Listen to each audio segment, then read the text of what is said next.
Good morning students, welcome to the online classes from Ardent Children Academy.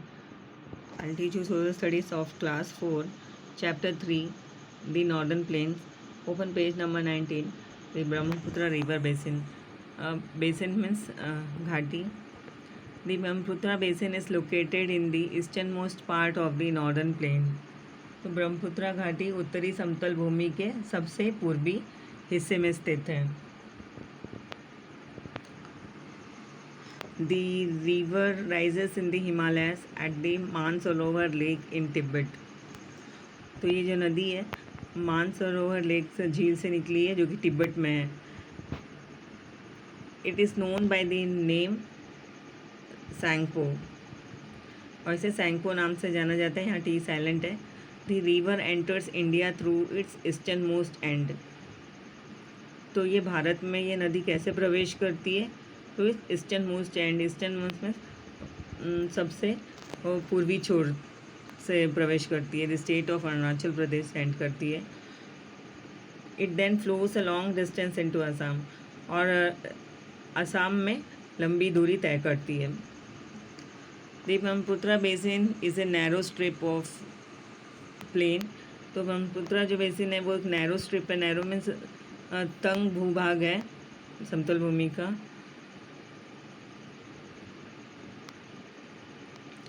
Assam में it is surrounded by hills and mountains on 3 sides, और तीनों side से ये पहाड़ी और पर्वतों से घिरी हुई है. और फ्रॉम आसाम इट रिचेस, और आसाम से कहाँ पहुँचती है? Bangladesh. And finally drains into Bay of Bengal, और बांग्लादेश से अंत में जाकर वो बे ऑफ बंगाल में गिरती है.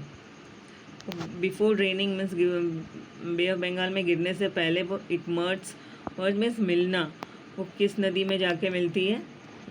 पद्मा नदी में जाके मिलती है. और क्या? And form the use Sundarban delta. हमारा डेल्टा बनता है. डेल्टा मीन्स मैंने आपको पहले भी बताया था, डेल्टा मीन्स एक वेट लैंड होता है, भीगी हुई ज़मीन होती है. तो वो कैसे बनता है? जैसे किसी नदी के मुंह पे जो सारा नदी के मुंह पे सारा जो कचरा है वो आके नदी जो है वहाँ कचरा अपना मुंह पे निकालती है, और वही जो कचरा होता है वो भीगी मिट्टी हो जाता है, और वो बहुत उपजाऊ होता है. और ये फिर उसके बाद कचरा निकालने के बाद वो दूसरी नदी में जाके मिल जाती है. तो उसी को डेल्टा कहते हैं. Guwahati, Dibrugarh, Pasighat, Tezpur, Digboi are important towns in the Brahmaputra river basin. तो ये सब इम्पॉर्टेंट टाउन्स है. Importance of the northern plain. तो समतल भूमि का, उत्तरी समतल भूमि का क्या महत्व है? The northern plains are important to us in many ways. तो कई तरीक़ों से ये हमारे लिए बहुत महत्वपूर्ण है.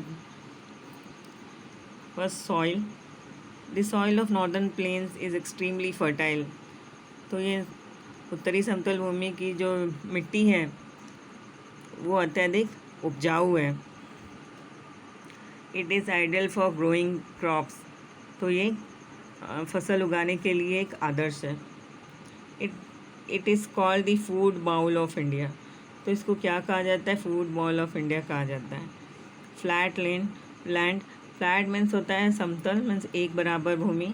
The northern plains are soft, level and flat. तो ये समतल भूमि जो है वो बहुत मुलायम है, लेवल में है, एक बराबर है. और फ्लैट मीन्स होता है plain. Such flat land is most suitable to dig wells. तो ऐसी जो समतल भूमि है तो इसके लिए योग्य है डिग वेल्स. हम कुएँ खोद सकते हैं, ट्यूबवेल लगा सकते हैं, नाला बना सकते हैं सिंचाई के लिए. Since it has proper source of irrigation. तो मीन्स तब से उचित सिंचाई का स्रोत है. It is the largest producer of food crops in India. तो यह भारत में सबसे बड़ा भोजन उत्पन्न करने वाले फसल है. And the next one climate I will teach you in the next video. Thank you.